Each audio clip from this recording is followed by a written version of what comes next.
हज़रत बहलोल रहमतुल्लाह अलैह और एक लड़के का वाक़या। हज़रत बहलोल रहमतुल्लाह अलैह फरमाते हैं कि मैं एक मरतबा बसरा की एक सड़क पर जा रहा था। रास्ते में चंद लड़के अखरोट और बादाम से खेल रहे थे और एक लड़का इनके करीब खड़ा रो रहा था। मुझे ख्याल हुआ कि इस लड़के के पास बादाम और अखरोट नहीं है, इनकी वजह से रो रहा है। मैंने इसको कहा, बेटा तुझे मैं अखरोट और बादाम खरीदूंगा, तू भी इनसे खेलना। इसने मेरी तरफ निगाह उठाकर कहा, अरे बेवकूफ़, क्या हम खेल के वास्ते पैदा हुए हैं? मैंने पूछा, फिर किस काम के वास्ते? कहने लगा, इल्म हासिल करने के वास्ते और इबादत करने के वास्ते। मैंने कहा, अल्लाह आपकी उम्र में बरकत करे, तूने ये बात कहाँ से मालूम की है? कहने लगा, हक़ तआला शानू का इरशाद है, अफ़हसिबतुम अन्नमा खलक़नाकुम आबसन, क्या तुम्हारा ये गुमान है कि हमने तुमको यूं ही बेकार पैदा किया है और हमारे पास नहीं लौटाए जाओगे? मैंने कहा, बेटा तू तो बड़ा हकीम मालूम होता है, मुझे कुछ नसीहत कर। इसने 4 शेर पढ़े जिनका तर्जुमा ये है कि मैं देख रहा हूँ कि दुनिया हर वक्त चलाओ जाओ में है, आज ये गया कल वो गया। दुनिया हर वक्त चलने के लिए दामन उठाए कदम और पंडली पर दौड़ने के लिए तैयार रहती है। बस न तो दुनिया किसी जिंदा के लिए बाकी रहती है, न कोई जिंदा दुनिया के लिए बाकी रहता है। ऐसे मालूम होता है कि मौत और हवादिस 2 घोड़े हैं जो तेजी से आदमी की तरफ चले आ रहे हैं। बस वो बेवकूफ़ जो दुनिया के साथ धोखे में पड़ा हुआ है, ज़रा गौर कर और दुनिया से अपने लिए कोई आखिरत में काम आने वाली एतमाद की चीज़ ले ले। ये शेर पढ़कर इस लड़के ने आसमान की तरफ मुँह किया और दोनों हाथ उठाए और आंसू की लड़ी इसके रुखसारों पर जारी थी और ये 2 शेर पढ़े जिनका तर्जुमा ये है, ए ओ पाक ज़ात कि इसी की तरफ आजिज़ी की जाती है और उसी पर एतमाद किया जाता है। ए ओ पाक ज़ात कि जब इससे कोई उम्मीद बांध ले तो वो नामुराद नहीं हो सकता, उसकी उम्मीद ज़रूर पूरी होती है। ये शेर पढ़कर वो बेहोश होकर गिर गया। मैंने जल्दी से इसका सर उठाकर अपनी गोद में रख लिया और अपनी आस्तीन से इसके मुंह पर जो मट्टी वगैरह लग गई थी पूछने लगा। जब इसको होश आया तो मैंने कहा, अभी से तुम्हें इतना खौफ क्यों हो गया?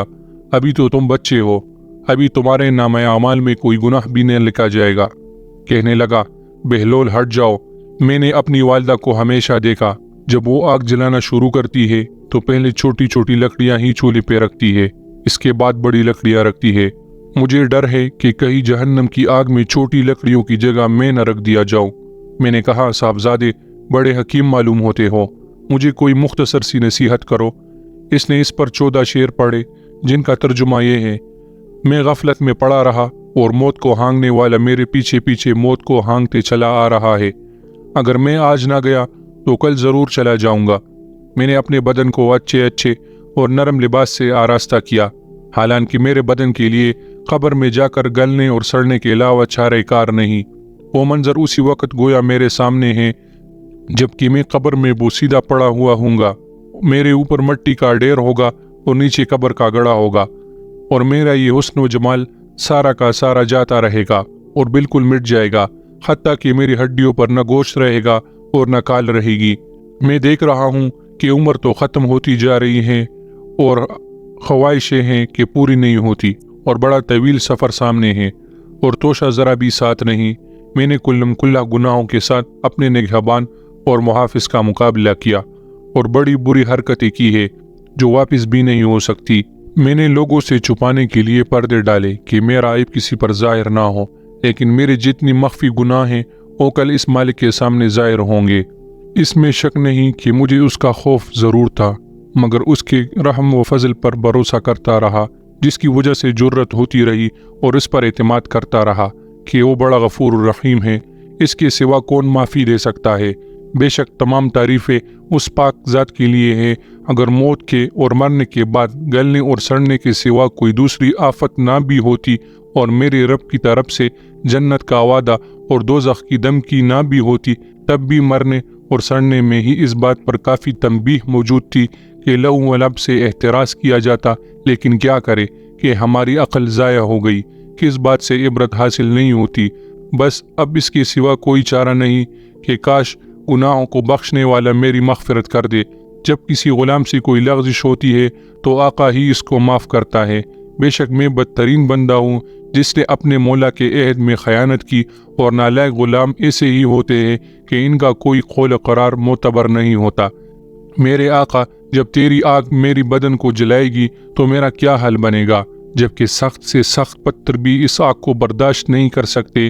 میں موت کے وقت بھی تنہا رہ جاؤں گا، قبر میں بھی اکیلا رہوں گا، قبر سے بھی اکیلا ہی اٹھوں گا، کسی بھی جگہ میرا کوئی مددگار نہیں ہوگا۔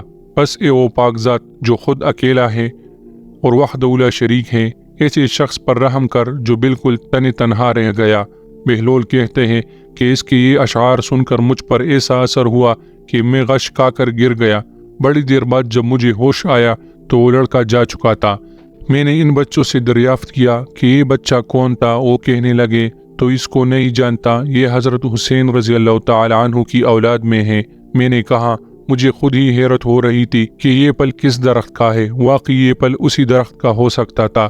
حق تعالی شانو ہمیں اس خاندانوں کی برکت سے نفع عطا فرمائے، آمین۔ بے شک اس واقعے کی ایک ایک نصیحت میرے اور آپ کے لیے مشعل راہ ہے، چنانچہ ان قیمتی نصیحتوں کو ہمیں اپنی زندگی کا حصہ بنا لینا چاہیے۔ اللہ تعالی ہم سب کو عمل کرنے کی توفیق عطا فرمائے۔